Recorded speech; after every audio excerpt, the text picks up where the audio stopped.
the Tuileries is the only commission we ever fulfilled. In fact, we've been offered it, not so much recently, but in the early days we were always asked if we would do something for a particular project or something. And we always said we don't want to go to the studio with some other information in our head. We want to go empty-headed, blank, zonkt, we say, with the eyes closed and closing the ears to be nothing, and then we can fall into some truth of some kind, hopefully.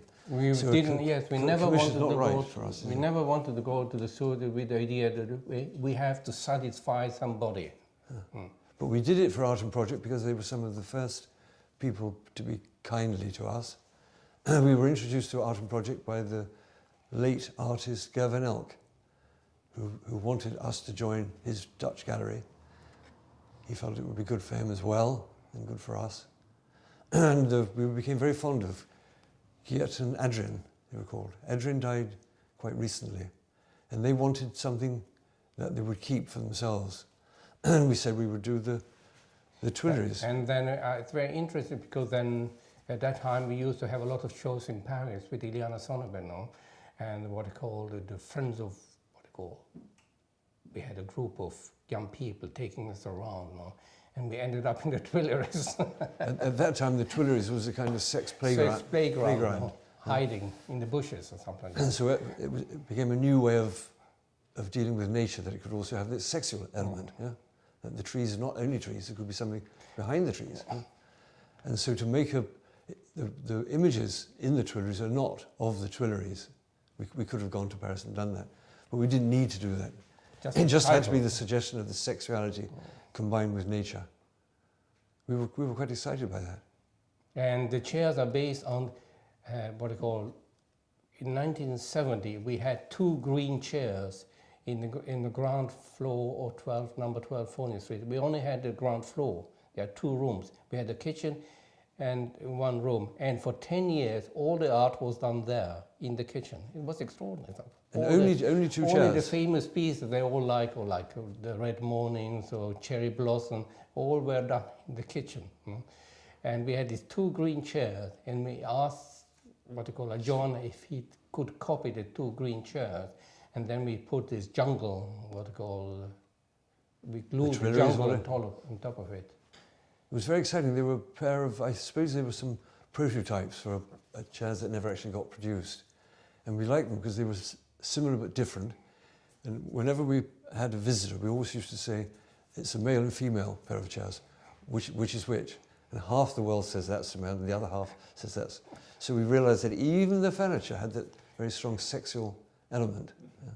We were fascinated by that. Yes, to bring in sexuality in the art was quite unusual as well. It was one of the many taboos. Yes. Color was taboo, sentiment was taboo, sexuality was being taboo. Unhappy was taboo. And sexuality was totally taboo, yes. Yeah. Using your hands was taboo. You talk about being in a generation that was largely conceptual and minimal. Yes. In post-studio, and you were very much not post-studio. Yeah, that's true. And we were very lucky that we were poor enough not to have a studio, I'm sure. That didn't hurt us at all. It was very good because it became abstract in a global way. We didn't have a studio to go back into it and start scratching. We were we only had promoting our feeling through our other ways of thinking. And that's why in the end we started to become more involved in the power of the negative. We saw that through that power we could make our pictures or sculpture much more powerful, much more direct, and much more real. We felt that everything that has to do with artistic hand, the artistic hand, we try to take away totally that you end up in front of powerful imagery.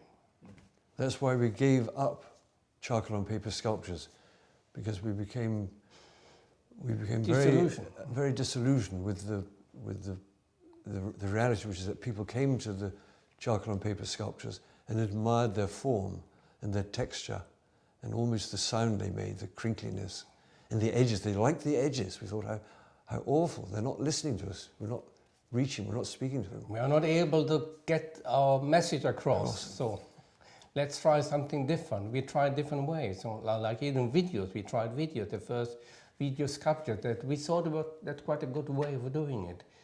And we only did 3 because at that time we didn't want to make our films, because we did it with Gary Schum, who was a gallery Schum in Düsseldorf at that time, 1971, 72, 73. But after that, in 1980, we did write an extraordinary script of the world of Gilbert and George, and that with a storyboard, and every shot was designed by us, and we think that is still one of the best things we ever did.